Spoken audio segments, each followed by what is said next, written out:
নমস্কার, কেমন আছো সবাই? আশা করছি সবাই খুব ভালো আছো। চলো আজ একটা নতুন ব্লগ তোমাদের সাথে শেয়ার করছি। প্রায় এক নাগাড়ে অনেক দিন ধরে বৃষ্টি হওয়ার জন্য আমরা ভাবছিলাম এই বৃষ্টির দিনে একটু খিচুড়ি পিকনিক করলে কেমন হয়। কিন্তু যেদিন ভাবলাম পিকনিকটা করব সেই দিন সকাল থেকে সেরকম আর কোনো বৃষ্টিই হলো না। তারপর সেই মতো প্ল্যানটাও আমাদের চেঞ্জ করতে হলো। আর ওদিকে বেরোনোর কিছুক্ষণ আগেই দেখি বেশ বৃষ্টি করেছে, আর আমরা বেরোনোর সময়ও দেখি আকাশে আরও কালো মেঘ করেছে, মানে আরও বৃষ্টি হবে। যাই হোক, বৃষ্টি মাথায় নিয়ে বাজারের ব্যাগ নিয়ে ফার্স্টেই চলে গিয়েছিলাম বাজার করতে। আর ওই দিনের মেনু ছিল চিকেন কষা আর রুটি। সেই মতোই প্রথমে চলে গিয়েছিলাম চিকেনের দোকানে, সেখান থেকে মাংসটা কিনে নিয়ে এরপর আমরা তিনজনে মিলে চলে গিয়েছিলাম বাজারে। সন্ধ্যের বাজার মানে অনেক দোকানই বন্ধ, সেখান থেকেই মাত্র একটা দোকানই খোলা পেয়েছিলাম। আর এরপর ওই দোকানে গিয়ে সেখান থেকে আমাদের প্রয়োজনীয় যা যা জিনিস ছিল সেগুলোকে কিনে নিয়েছিলাম। আর কেনাকাটির শেষে মুদি সদাইও নিয়ে নিয়েছিলাম। তারপর আবারও তিনজন মিলে অনেক অনেক বক বক করতে করতে, মানে বন্ধুরা সাথে থাকলে যা হয় আর কি, কারণ ছাড়াই বক বক, এই কথা সেই কথা নানান কথা বলতে বলতে এরপর আবার রওনা দিয়েছিলাম বাড়ির দিকে। আর ওদিকে তখন হালকা হালকা বৃষ্টি পড়তেও শুরু করেছিল। যাই হোক, এরপর এই বৃষ্টি মাথায় নিয়ে মোটামুটি বাড়ির কাছে চলে আসতেই দেখি রেলগেট বন্ধ, আর ওদিকে ট্রেন আসছিল, সেই জন্য বেশ কিছুক্ষণ দাঁড়িয়েছিলাম এই বন্ধ গেটের ওই পারে। তারপর গেট খোলার সাথে সাথেই আর একটুও সময় নষ্ট না করে তাড়াতাড়ি করে বাড়ির দিকে চলে এসেছিলাম। আর ওদিকে জিনিসপত্র নিয়ে বাড়িতে ঢুকতে না ঢুকতেই আর একজন আমাদের সাথে সোজা পিকনিকে যোগ দেবে বলে উপরে চলে এসেছিলাম।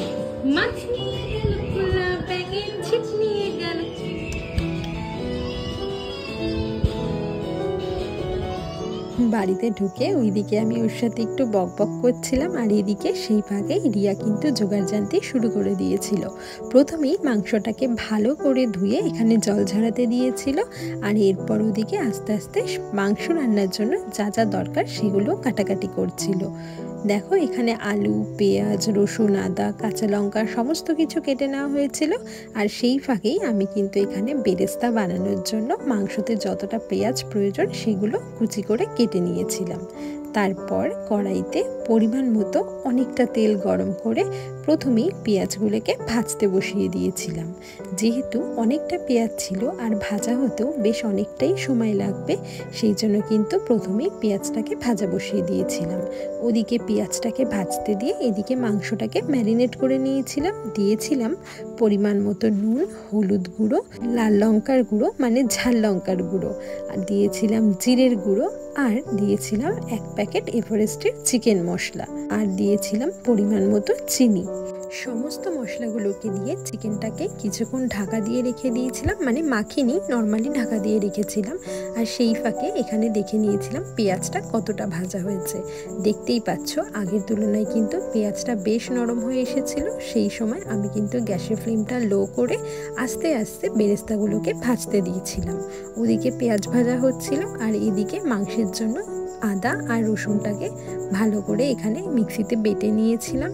আর এই সমস্ত কাজগুলির মাঝে মাঝে আমি কিন্তু পেঁয়াজগুলিকে আরও একবার করে নাড়িয়ে দিয়েছিলাম, নত পেঁয়াজগুলো কিন্তু কড়াইতে নিচে লেগে যেত আর পুড়ে যেত। প্রায় মিনিট 5 সময় ধরে ভাজা হওয়ার ফলে এখানে কিন্তু পেঁয়াজটা বেশ গোল্ডেন রং হতে শুরু করেছে। আর আগের তুলনায় পরিমাণেও কিন্তু পেঁয়াজটা এখন অনেকটাই কমে এসেছে, আর প্রায় তেল ছাড়তেও শুরু করেছে। আর ওইদিকে বেটে রাখা আদা রসুনটাকেও পুরোটাই দিয়ে দিয়েছিলাম মাংস ম্যারিনেশনের জন্য। আদা রসুনের পর এখানে আমি এরপর পরিমাণ মতো টমেটো আর কাঁচা লঙ্কার একটা পেস্ট বানিয়ে নিয়েছিলাম। আর ওদিকে প্রায় মিনিট 10 সময় ধরে লো ফ্লেমে ভাজার ফলে আমার পেঁয়াজ বেরেস্তা কিন্তু এখানে একদম রেডি হয়ে গিয়েছিল। দেখতেই পাচ্ছ কড়াইতে কিন্তু মোটামুটি একটু লেগেই যাচ্ছিল, তাই জন্য আরও একবার ভালো মতো করে সমস্ত পেঁয়াজগুলিকে নাড়িয়ে চাড়িয়ে নিয়েছিলাম। আর এদিকে তোমরা তো দেখতেই পাচ্ছ পেঁয়াজটা ভাজা হয়ে কত সুন্দর নরম হয়ে গিয়েছে, আর কিন্তু খুব সুন্দরভাবে পেঁয়াজ বেরেস্তাটাও ভাজা হয়ে গিয়েছিল। এরপর মাংসর মধ্যে বেটে রাখা কাঁচা লঙ্কা আর টমেটোর পেস্টটা দিয়ে সমস্ত কিছুকে ভালো করে মেখে নিতে হবে। ম্যারিনেশনের ওপরে কিন্তু রান্নার অনেকটাই স্বাদ ডিপেন্ড করে। যত ভালো করে এই ম্যারিনেশনের সময় মশলা দিয়ে সমস্ত কিছু দিয়ে মাংসটাকে মাখা যাবে, রান্না করার পর স্বাদ কিন্তু ঠিক ততটাই সুন্দর হবে। মাংস ম্যারিনেট করে মিনিট 15 রেখে দেওয়ার পর এরপর পেঁয়াজ ভাজার ওই একই তেলে একে একে মাংসের টুকরোগুলোকে দিয়ে খুব ভালো করে কিছুক্ষণ সময় ভাজতে হবে। যত ভালো করে এই সময় ভাজা হবে মাংসের স্বাদ কিন্তু ততই সুন্দর হবে। দেখতেই পাচ্ছ সমস্ত মাংসগুলিকে দিয়ে ভালো করে বেশ কিছুক্ষণ ধরে নাড়িয়ে চাড়িয়ে রান্নাটা করার পর আমি এখানে একটা ঢাকনা চাপা দিয়ে আরও কিছুক্ষণ সময় কম আঁচে মাংসগুলিকে রান্না হতে দিয়েছিলাম। আর সেই ফাঁকে আগে থেকে বেঁচে রাখা বেরেস্তাগুলিকে একটি পাত্রের মধ্যে ছড়িয়ে ঠান্ডা করতে দিয়েছিলাম। আর ওদিকে মাংস রান্নার জন্য আমি নিয়েছিলাম বেশ কয়েকটা আলু, কেন কি যেহেতু কষা মাংস করছি আর রুটি দিয়ে খাওয়া হবে, সেই জন্য কিন্তু সবাই একটু আলু দিয়েই রান্নাটা করতে বলেছিল। আর তোমরা তো জানোই মাংসতে কিন্তু আলুটা না দিলে আমাদের বাঙালিদের খুব একটা ভালো লাগে না। আর এরপর প্রায় মিনিট 5 সময় ধরে ঢাকনা চাপা দিয়ে রান্নাটা করার পর ঢাকনা খুলে দেখি মাংসগুলো ভাজা তো হয়েই ছিল, কিন্তু এই সময় দেখতেই পাচ্ছ বেশ অনেকটা পরিমাণ মাংস থেকে জল ছাড়তে শুরু করেছে। আর আজকের এই পুরো রান্নাটাই কিন্তু মাংসর জলেই, মানে মাংস থেকে যে জলটা বেরিয়েছিল সেটা দিয়েই করেছিলাম। আলাদা করে কোনো কাঁচা জল মাংস কষানোর জন্য ইউজ করিনি। আর এরপর ওদিকে ভেজে রাখা বেরেস্তাটা ঠান্ডা করে নিয়ে মিক্সিতে পেস্ট করে নিয়েছিলাম। আজকের মাংস রান্নাটা কিন্তু একটু অন্যরকম ছিল। মানে আমরা তো সচরাচর ওই পেঁয়াজ কুচনো দিয়ে মেখে বা বাটা পেঁয়াজ দিয়ে মেখে মাংস রান্না করেই থাকি। আমি সেই জন্যই ভেবেছিলাম ওই দিন একটু পেঁয়াজটাকে ভেজে বেরেস্তা করে সেটা বেটে মাংস রান্না করলে কেমন হয়। সেই জন্যই কিন্তু আমি ভাজা পেঁয়াজটা মানে ওই বেরেস্তা বাটা দিয়ে সেই দিনে মাংসটা রান্না করেছিলাম। তোমরা একবার ট্রাই করে দেখো। আমি জানি তোমরা নর্মালি এটা জেনেই থাকবে, কিন্তু বাড়ির সাধারণ দিনের রান্নায় তোমরা কিন্তু ওই নর্মালি কাঁচা পেঁয়াজ ইউজ না করে এইরকম পেঁয়াজ ভেজে বেরেস্তা বানিয়ে রান্নাটা করে দেখতে পারো। স্বাদ কিন্তু একদম অন্যরকম হয়, খুব ভালো লাগবে খেতে তোমাদের।